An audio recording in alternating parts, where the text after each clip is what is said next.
560theanswer.com. This is Chicago's Morning Answer with Dan Proft and Amy Jacobson on AM 560. The Answer.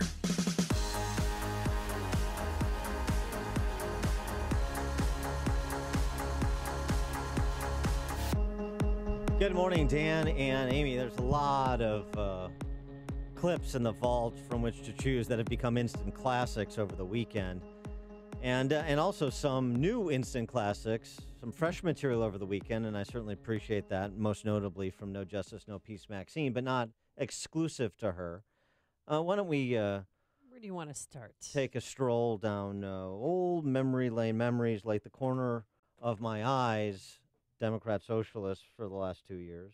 I wouldn't be surprised if, for example, this week on Friday, he is going to be delivering what I think are going to be his indictments, the final indictments. I would not be surprised if there were a number of indictments that still were going to come down the pike.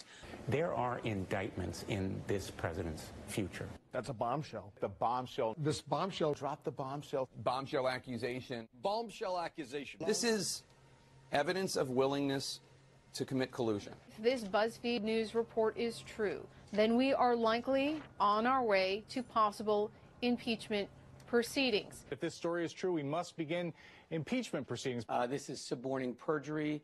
I think there's no question it's an impeachable offense. And at that point, we are in high crimes and misdemeanor, and we are in impeachment territory. Right. This president needs to be impeached. Impeachment is the remedy. I mean, the president can't... It's the only remedy. The spirit of what Trump did is clearly treasonous. This is moving into perjury, false statements, and even into potentially treason. There's outright treason. I mean, there is no question. I think he's feeling the noose around his neck. The noose is tightening. Oh. And I think they're shocked that the noose is tightening. He feels the noose is tightening. The noose is tightening. The sound of hoofbeats of all those investigations catching up with Donald Trump must be loud in his ears. Hoofbeats, a very Native American reference. The noose tightening like it did around Jussie Smollett's neck, apparently. Now, in addition to that, which was a wonderful, wonderful compendium of Democrat socialists, we got Maxine Waters over the weekend saying, look, just as nothing was over when the Germans bombed Pearl Harbor, nothing is over when Mueller bombs what I've been saying for 2 years.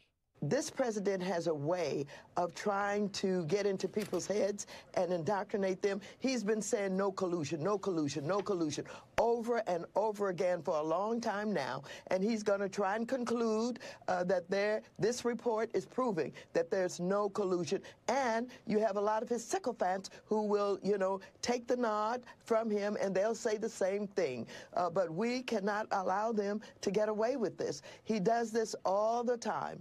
This is not the end of anything. This is it's the end of the report and the investigation by Mueller. But those of us who chair these committees have a responsibility to continue with our oversight. There's so much that needs to be, taken a look at this point. And so it's not the end of everything. No. Apparently Bob Mueller has now been demoted from paragon of moral virtue, Washington, D.C.'s Dionysus, to now a Trump lackey, a lackey of Trump, whose report is to be dismissed. For more on this, we're pleased to be joined by our friend and colleague Mike Gallagher, host of the eponymously named Mike Gallagher Show, 9 a.m., following us every weekday. Mike, thanks for being with us. Appreciate it. I don't even want to talk. I just want to listen to the Dan and Amy archives all day long. I mean, it's great. Put all that on a loop. I tell you, all day long. We're taking requests. That's right. The hits just keep on coming. This is really like Election Day all over again in many ways. Although, frankly, it's better because this doesn't vindicate Trump uniquely. This vindicates in many ways, and it is a great relief for the country. Think about what this country would be like if our president was a Russian agent. If you believed half the crap that was being slung at him for the last 2.5 years, we would have been one of the most, reviled countries on the globe. And yet all of it goes up in smoke with one release, no collusion, no obstruction. And incidentally, the spin that there could be obstruction is such wishful thinking on the part of the Trump haters in their world. The exact words from the Barr letter: I have concluded that the evidence developed during the special counsel's investigation is not sufficient to establish that the president committed an obstruction of justice offense. It's not ambiguous, guys. It's not open-ended. There's no collusion. There's no obstruction. The president was right. And now comes the question of accountability because, listen, you both know his personality. I know his personality. If you think he goes gently into that good night right now and just says, I won, and now let's just move on, there's going to be a reckoning for people who perpetuated this lie. $30 million to the taxpayers of the United States, 500 witnesses, 500 search warrants, lives ruined for crimes that had nothing to do with obstruction and or collusion, frankly, and it's over. I mean, it's a great day for the president, great day for the country. Well, there's no, the report recommended no further indictment, so that's good as well. But President Trump, he reserved great judgment over the weekend. He did not tweet at all this weekend, and I know his lawyers were with him at Mar-a-Lago. He played golf with Kid Rock. You really think he's going to, there's going to be political payback for this? I've got sources in the White House who say that he is beyond enraged at what the country has been put through. And he always, MAGA, he tries to put the country first. He fights for the American people. And we have been through a bloodbath. I mean, you think about this. And all the promises that you just played, the montage, guys, of promises. What accountability will there be for Adam Schiff? What accountability will they be for Eric Swalwell?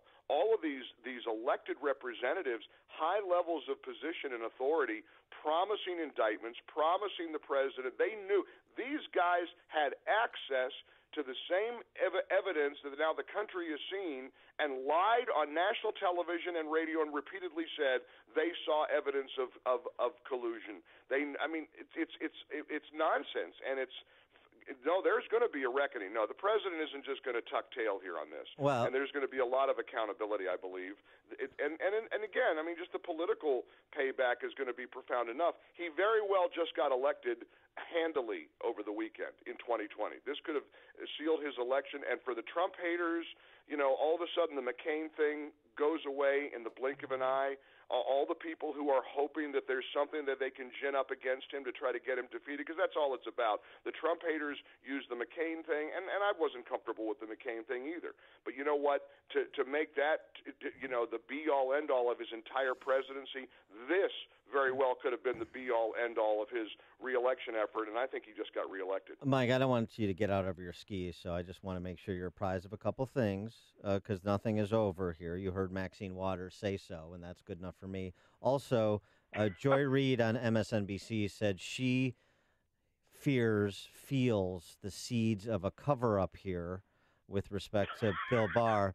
So we have to flesh that out now. Jerry Nadler is going to bring Barr before the House Judiciary Committee. And, look, the House Democrats are just getting started. They just took over. And frankly, 2,800 subpoenas, 500 search warrants, 230 orders for communication records, 50 orders authorizing the use of pen registers, 13 requests made to foreign governments for evidence, and the interviewing of 500 witnesses. That's just the prelude to the real investigation that's about to unfurl, and so we should wait for that. Honestly, and I'm all kidding aside, your well-renowned dry wit puts this in such a perfect perspective, because you help illustrate the ridiculousness of the way these guys sound right now, and frankly, how ridiculous they've sounded for 2.5 years. Now we know that, the emperor has been stripped of any clothes here, and they look foolish, Dan. They look so ridiculous, and again, you're summing it up, and you're with your dry wit so perfectly. Look how ridiculous they sound. Maxine Waters, she's actually criticizing Trump for advancing a narrative that he knew was true, that there was no collusion. And listen, nobody messages like he does. He has it in his head, I got to deliver a message to the American people. He repeats it, not unlike my buddy Sean Hannity. You repeat a message enough, and people start to understand understand it. Well, this is what Trump has been saying all along. No collusion, no collusion. And of course, again, he's been thoroughly vindicated, and that's part of the message. That's part of his whole campaign effort. That's part of the re-election effort, the 2020 effort. No collusion. I was right. They're wrong. They look like clowns, and they do. So thank you, Dan, for putting in that proper. Listen, if Joy Reid doesn't agree, then I think we all ought to just fold our tents and go home. Let's just elect Pete Buttigieg now and get it all over with. And I just learned the pronunciation of his name. But if you saw how do you say, Amy? How do you say his name? Oh, I can't she's the name assassinator. No, don't. Buttigieg. Buttigieg. Yeah, Mike, no, don't, please, Mike, do not embarrass yourself. Do not listen to Amy when it comes to pronunciations of names. Don't do it. But what is it? All right, well, hey, listen, I had a famous story once. When I started out in New York radio, I was interviewing Al D'Amato, and I heard his mom made a great Italian dish. And I was trying to ingratiate myself to New Yorkers as a young guy from Ohio, and I said, hey, Senator D'Amato, I hear your mom makes great pasta fangool. Fangool. And there was this long pause. And he said, no, Mike, I don't think she's making any of that in the D'Amato household. It's, of course, pasta fazool. I kind of got that one wrong. Yeah. And I don't like the definition of what I got wrong. So what are you going to do? There you so go. You're right. I'll just call him Mayor Pete. There you go. Hey, do you think CNN should apologize? I mean, they were brainwashing the American people during this whole alleged collusion. And I don't know if you watched them this morning, but it was just painful because they were in shock, still trying to process. Well, it's not only painful; it really feels like election morning. They have like these anguished, constipated looks on their faces. MSNBC, CNN, even ABC. I mean, they put this chyron up. There's no exoneration on the obstruction charge. Are you kidding me? I mean, yeah, there should be, if not an apology, at least an accountability, at least an acknowledgement we got it wrong. They don't have to apologize. They should be able to say, well, looks like the narrative for 2.5 years was dead wrong. Some of them have kind of done that. I mean, you've seen some of these legal experts, opine that Trump has been thoroughly vindicated, and it's a huge, huge win, and that's got to be very hard for them. That's got to be very painful. But the real accountability, the real reckoning, Amy, comes from the Adam Schiffs of the world, who again perpetrated this lie upon the American people, dragged us through the mud for 2 years, and I can promise you the president isn't going to let it go. You wait and see. Speaking of things that are hard, I wanted to turn to porno John Hickenlooper. He had that wonderful anecdote last week about taking his mom to see Deep Throat. Gross. And he's following up, providing some leadership with respect to his competitors for the Democrat Socialist nomination. We now know that John Hickenlooper has had 7 sexual partners in his life, including his 2 wives, and I'm looking forward to this primary season presenting itself so that we find out, how many people slept with other people. How many people Cory Booker is going to pretend to have slept with. Mike, the Democrats are all about diversity, Dan. Yeah, there's no question. But how it goes from boxers and briefs to now we're finding out how many sexual partners. Isn't this great? We're really getting to know the candidates, Mike. Yeah, we're getting to know them all right. I mean, we go from the sublime to the ridiculous. But seriously, which Democrat has the best chance of trying to pose a real threat to the reelection of Donald Trump? Who would it be? It's either Biden as a more establishment, 80-something-year-old guy in his first term, or the rest of them. And the rest of them, it looks like a clown show. I mean, Beto, let's take down the existing walls. O'Rourke, infanticide, Green New Deal. Are you kidding? Who really is there one single Democrat today, especially after the news we've had this weekend, that poses a real threat to the president's reelection chance?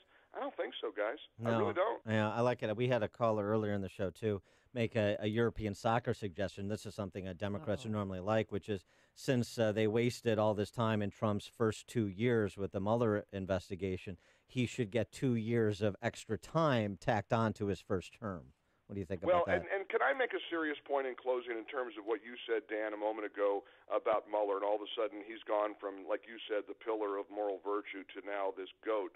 Before our side, tries to anoint him for sainthood, lives have been destroyed. You think of Roger Stone and his hearing-impaired wife and their dogs being rousted in the middle of the night the terrible things that have happened. Look at Michael Flynn, guy who served his country with distinction and honor and valor. He was utterly destroyed, guys. This destroyed him.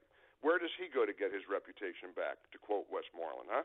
I mean, there's so many Rick Gates, George Papadopoulos. Well, most of them Rick just Gates. lied. And Paul Manafort, whatever. But most of that, they would have never been investigated had this special counsel and Robert Mueller not been investigating them. Listen, I saw Alan Dershowitz over the weekend say if the feds came after any of us the way they went after any of these guys, they'd find something. So, not you. These aren't not on you. Not me, though. No, not on you. You're perfect. Yeah, No, us, Dan and Amy, but no, I'm all right. fine. Now, I was talking I'm about. okay. We'd be doing I was hard time. projecting a little bit. Yeah, we'd be doing hard time. There's no question. I'm fine. Dan wouldn't, but I'd be okay. Mike Gallagher, host of the Mike Gallagher Show, starting at 9 a.m. this morning, Chicago time, and every morning, every weekday morning. Mike, thanks for joining us. Appreciate it. Always great to check in with you guys. Happy No Collusion Day. Yeah, thank you. And he joined us on our turnkey.pro answer line. This is the morning show more Chicago radio listeners are choosing. This is Chicago's Morning Answer on AM 560. The Answer.